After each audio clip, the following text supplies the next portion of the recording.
Welcome back to the Two More Cast podcast/broadcast. On this channel, we talk about fishing events that happen in the Northwest, Oregon, Idaho, and Washington. Sometimes we'll hit on events that happen in California. On bass fishing events, that is, tournaments between boats and kayaks. Right now, just the kayak schedule has been released, so that's what we're talking about. Today's episode in particular is about the Oregon Kayak Bass Fishing, or the OKBF. They released their schedule about a week ago. And today we're just going to review it, go over it, and go over a recap of past events. It's 5 tournaments and a season kickoff. Season kickoff will begin at Darina Lake. And the season kickoff open, it's open to anyone. You don't have to be a member. They usually split it up in teams between a veteran angler and a rookie. They call them rookies. You know what I mean. Rookie tournament angler. If you're new to kayak tournaments, it's a good event to go to get started. They teach about what to do, how to CPR, and they team you up with somebody that knows the rules already. So if you have any questions, you can ask them. And the tournament directors usually show up to those too, so you can ask those guys questions directly as well that you may have. It's just a good experience, good time. First event on Darina Lake was held May 4th, 2018. 24 competitors signed up for the event. 119 bass were submitted. That's quite a bit. More largemouth and smallmouth were caught. The biggest bass of the tournament was a 20 3/4 largemouth caught by Benjamin Schaller. Daniel Brown would go on to win the tournament with 84 inches, followed by Eric Perry in second with 81.5. And in third place was William Anderson with 75. The top 7 anglers caught over 70 inches. And that was Darina during the spring. So, yeah, expect that again. I would say the top 10 will catch 70 inches probably this time. We're going back again to like the 6th time. Some of these guys, this will be their 6th time fishing it, so they're definitely well versed in the Darina landscapes. June 29th, 2019, 15 competitors registered for the event, and only 9 had fish on the TourneyX leaderboard. 30 fish in total were caught. 2019 Angler of the Year Matt Burdick caught the largest bass with a 19.5-inch largemouth. Matt and Keegan Pankratz would finish the event tied at 70.25, and because of that big fish largemouth that Matt had caught, he would end up winning the event, the overall, giving him the advantage over Keegan. Keegan would finish in second place. And then third place would go to Josh Grimes with 51 inches. That's a wild event. Again, over 70 inches. And this was in the middle of June, so it's pretty hot. Darina Lake. It's in Cottage Grove, so it's not necessarily over hot, but June, it's pretty warm. It's more of a summer bite than a spring bite, that's for sure. But again, 70 inches. A little over 70 inches. So yeah, expect that again. Then in 2021, went back to the spring event, May 8th. 40 anglers registered. 116 fish were caught this event. Largemouth, smallmouth, and even spotted bass were caught. Richard Childs would catch the biggest bass with 19 3/4 inch largemouth, and he would go on to win the tournament with over 90 inches, with a 90.5-inch total. That's wild, man. I think breaking the 90-inch mark in the arena. Yeah, over the years, it's just going to keep progressing, I believe. People get more comfortable, experienced fishing these bodies of water. Tyler Hicks, he would finish the event in second place with 83 3/4 inches. And in third place is William Eschleman with 83 3/4 of an inch.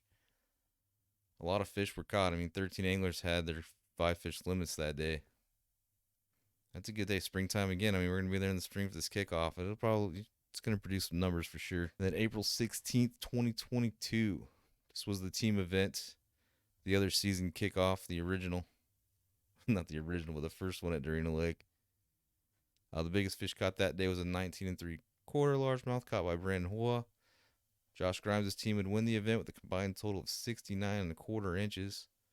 Cody Allison's team would finish second place with 37.5, and Matthew Burdick's team finished third with 33 3/4 inches. And that was in April, so that's about the same time as we're going now. And it wasn't as productive as those May tournaments turned out to be, but then it's an open event, first little thing of the year, man. You got to get that out the way. So might have been why the numbers are a little bit lower. The May 13th of 2023, the OKBF had an event that was last year in May and spring again.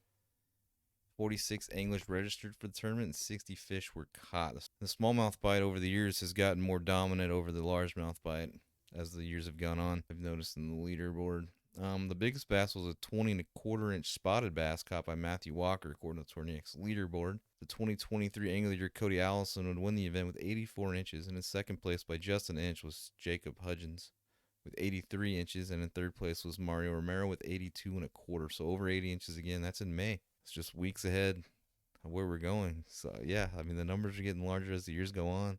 Minus 2021, that was one hell of a year. But my prediction, it's gonna be interesting. I mean, as I've said before, like the largemouth bite has slowed down. The smallmouth bite has just gotten pretty wild. So I think the leaderboard will continue to change. It's going to definitely take over 80 inches. I think even though it's April, it's a kickoff. Yeah, the teams combined will get over 80 inches. But it depends on the limit, too. Sometimes it's like a 2 limit apiece, so like 4 limit fish. I still think a 20 inches will be caught that day. April hasn't been as productive as May, but as the anglers, like, as the competitors gain knowledge and experience fishing the arena, it's just going to get better and better. The more competitive, the numbers are going to get higher. Turnout's going to be greater. When payouts go up, everything starts moving up, man, the more people get involved. So it'll be a good time. Then event number 1, which will count for Angler of the Year points, will be at Siltcoos Lake. That's in Dune City, just south of Florence on the Oregon coast. It's an interesting lake. There's quite a few lakes out there that are actually really cool. It's a shallow lake with vegetation, 4 freshwater tributaries, and some shoal areas. The 31-acre lake is largemouth bass heavy. I don't know about the word heavy, but it's got largemouth bass. And this will be the second time that the OKBF has fished Siltcoos Lake for a tournament. The first one was September 7th, 2018. 14 competitors registered for the event and 28 fish were caught. The bite seemed a little tough this day. There's only one competitor had caught their limit of 5 fish. Pretty slow day, man, It's tough, though. The coast weather can change on a dime. I'm sure, I don't know how anything to do with that. Dave Bishop caught the big fish at 17 3/4 inch. It was a largemouth. He would also finish in second. And in third place would be Matthew Masters with 57 inches. Matthew Burdick would go on to win the event with his 5 fish limit, a total of 74.5 inches. It's safe to assume if Matt won, it was probably a topwater bite. And then again, all 25 fish on the leaderboard were largemouth bass. Not a single smallmouth made it to the board, so it was definitely a largemouth day. So prepare yourself for largemouth, it would seem. And then again, August 28th of 2021, the OKBF went back to Siltcoos, and the largemouth bite was dominant again. All 39 fish on the leaderboard this time were largemouth bass. Matthew Walker caught the biggest with a 19-inch largemouth. This time the top 4 competitors caught their limit of 5 fish. And Marvin Forte would win the day with 76 1/4 inches. And Gage Lovell finished second with 74, followed by Robert Hammond in third place with a total of 59 inches. So August and September was fished before. So my predictions for this event, considering it's in May, it'll be better. It'll be a better bite. I believe it might even be a spawn bite, which is going to be neat considering that Siltcoos is a shallow lake. Spawning fish, probably, I wouldn't say easier, but you definitely have an advantage. So my prediction is that, yeah, they will. I think it'll take 80 inches to win it because the event is in May. So the fish will probably be spawning or getting close to it. Or post-spawn even, and they're still hungry, I don't think the largest bass will be caught. It'll be a largemouth. 20 inches. I think it's going to be a frenzy, man. I bet the top 10 guys catch a limit. I'm predicting a big spawn bite on a shallow lake and grass. It's just going to be interesting. It's going to be a fun one. You're not going to want to miss that one, that's for sure. Then event number 2 is Lake Wauula, June 15th. That's going to be a big day. You've got all 3 clubs, the IKBF, OKBF, and WKBF are going to be there competing on Lake Wauula. That's in Tri-Cities area on the Columbia River. There's smallmouth and largemouth in that river. It's also going to be the No Limit Big Bass Power Outer presented by Native Watercraft is also going to be that same day. So there's going to be 2 events going on. It's going to be massive. Has the potential of being really massive, really. Probably one of the biggest events in the Northwest for kayak angling. If you don't know about the No Limit Bass Power Hour, I've done a podcast about it on its own. And more information will come out about that as the season goes on. Signups are going on right now on TourneyX for it, as well as the Wauula event. And there's rumors of an East versus West, because there's also a No Limit Power Hour on the East Coast. So, that's kind of interesting in itself. The West isn't really known for its bass fishing, but you beat some East Coast guys in a big tournament like that, man, they'll definitely change some minds. First event was in 2022 on May 14th. Again, all 3 leagues showed up. First time they ever competed against each other. Although the points are spread individually by the leagues, but you are competing against each other as a whole. There's a lot of fish caught that day. Like 376 fish were submitted. 92 competitors were there, signed up. I would hate to be a judge. Do you think? I know we've talked about this before. But it's gonna be a crazy day. The biggest bass was caught by Brandon Hua at 20 and a quarter inches. That's a giant. There's lots of them out there too in the Columbia, man. Like it's gonna be a crazy event. It has the potential of being just wow. Like I don't know. I can't wait for it. I mean, 20 and a quarter inch fish. That's gonna put you in the competition for winning some big prizes for that power hour. I think they're giving away a Titan X10. I did see that in a flyer. The new Titan. It's pretty sweet looking, slick. That's for sure. Dan Zimmershed finished in first place with 93 inches from the IKBF, followed by Brandon Hua from the OKBF, and second with 91 and 3/4 inches. 20 and a quarter definitely helped him there. And in third was 89 and a half, Jordan Duggar from the WKBF. Yeah, that's crazy. All of them almost over 90 inches. It's gonna take 90 for sure this time. This is gonna be a crazy event. I think over 100 inches could be pulled this weekend on June 15th. There's just a lot of anticipation. I'm sure there's gonna be a lot of pre-fishing and preparation. It's gonna be an event. Like it's gonna be like the one weekend you don't want to miss for sure. Not that you want to miss any of them if you want to get in the AOI running, but if you like money and prizes, June 15th, so that you're gonna be at well, it's gonna be wild. Predictions for that event: I think over 500 fish will be caught. I think, and I definitely think over 100 inches it's gonna take to win it. I mean, it is a summer bite and it does get over in triple digits in temperature, but it's gonna happen. It's possible for sure, especially a no limit like 100 fish. 500 fish won't be that crazy. I mean, it will be crazy, but it's not impossible when you're going for if you're going for the no limit win. Like every fish counts, like over 14 inches. And yeah, for more information on that, Attorney X has information on that one. There's more information for the Big Bass No Limit Power Hour and for the Waula event as well. And event number 3 will be July 27th at the Prineville Reservoir.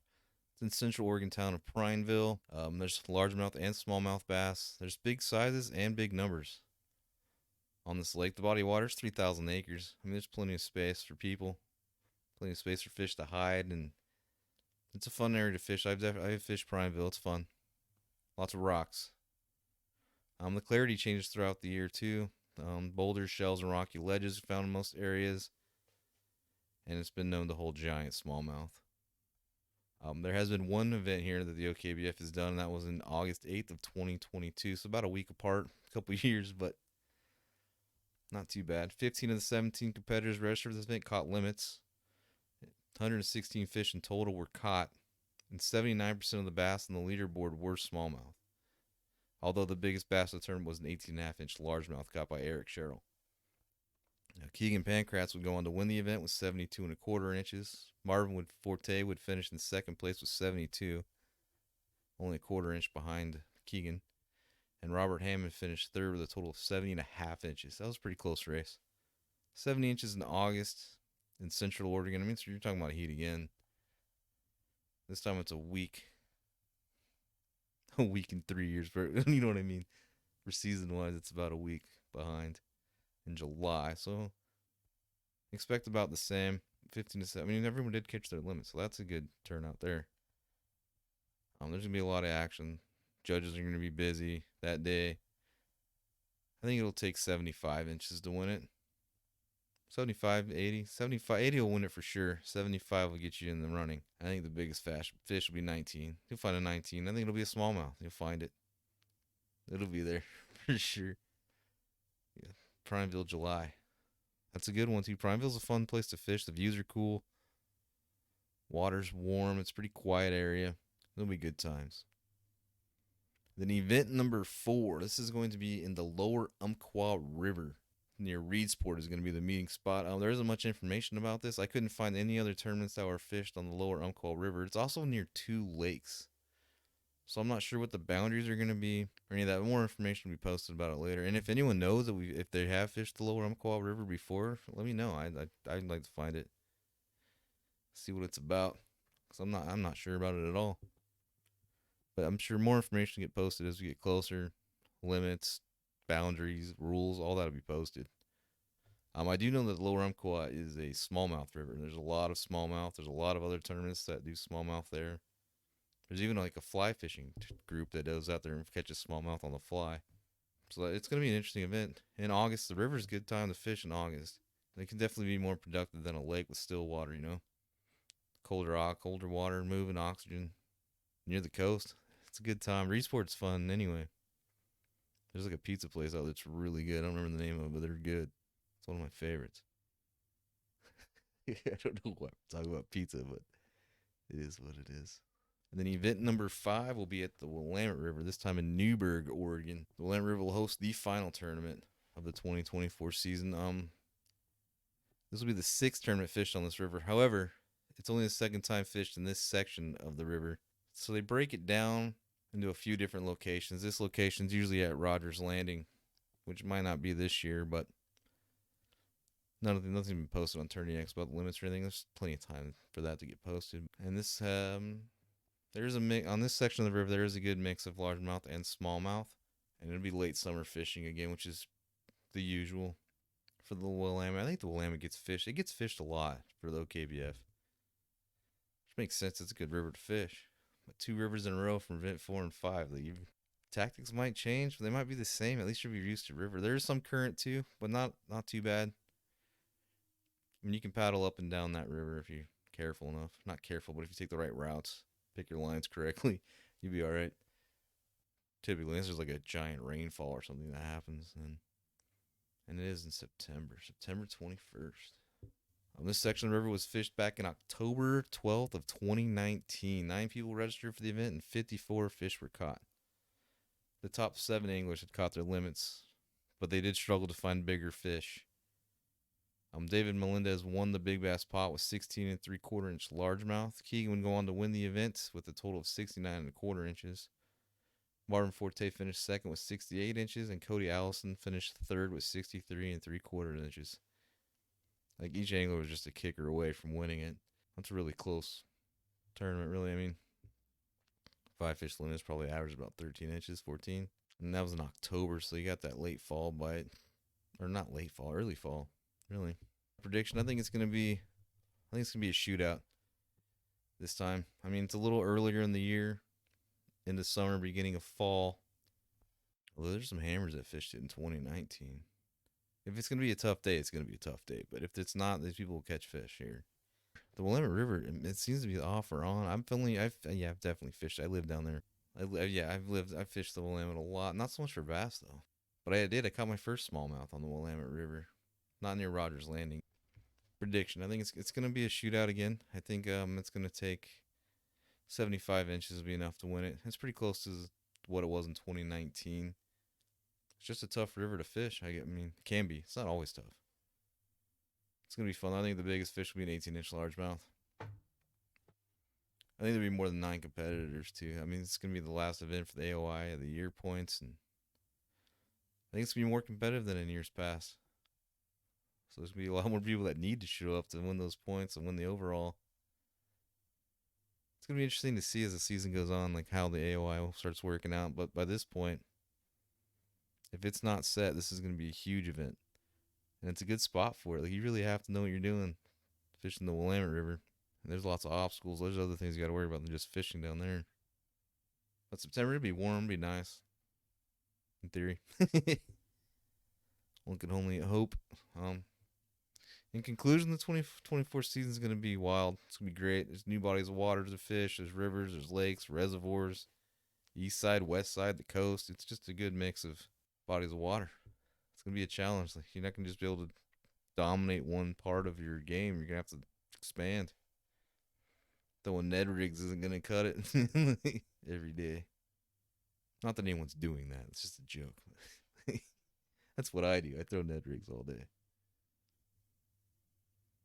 And yeah, as events get closer, we'll talk more about them. As they get closer, get people on here that have fished these lakes and rivers and streams. Get their ideas and opinions of how it's going to go, how it's gone in the past. Talk to them afterwards. Yeah, you can follow us on Instagram at 2 More Cast, Facebook 2 More Cast, YouTube the 2 More Cast broadcast, which I'll post these podcasts to that as well. with some maps and pictures and other features of what's going down. Yeah, and pretty soon we'll start looking for people to interview and stuff. We're just starting off pretty slow, getting the hang of what's going on, getting the schedule going, getting the flow of things. So far, so good. It'll get better as time goes on. So yeah, that's it for now. On the next one will be the Idaho schedule and recap. Should be out by next week. I'm trying for Sunday, but we'll see. Saturday, right? Saturday, Monday, yeah, Friday. All right, that'll be it.